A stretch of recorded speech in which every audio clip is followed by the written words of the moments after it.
ल साथीहरू, आज हाम्रो चाहिँ दोस्रो दिन, हाम्रो दोस्रो दिनको यात्रा हो आज हाम्रो। आज चाहिँ हामी यहाँनिर यो गोठमा बसेको छौँ। यस्तो छ मौसम, यस्तो छ ठाउँ, यस्तो छ साथीहरू।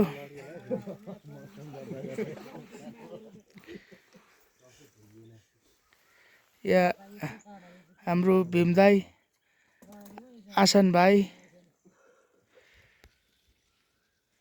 जङ्गे भाइ, अर्को जय कुमार भाइ, सुकराज भाइ, यहाँ थुप्रो छौँ हामी। श्याम भाइ। आज चाहिँ हामी यता उँभो यो माथिको डाँडा कटेर जानुपर्ने हो।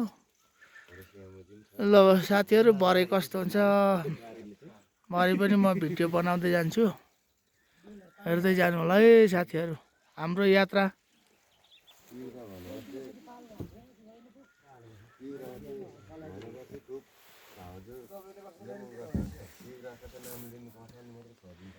यो चाहिँ हाम्रो थालहरू खाना खाएर राखेको।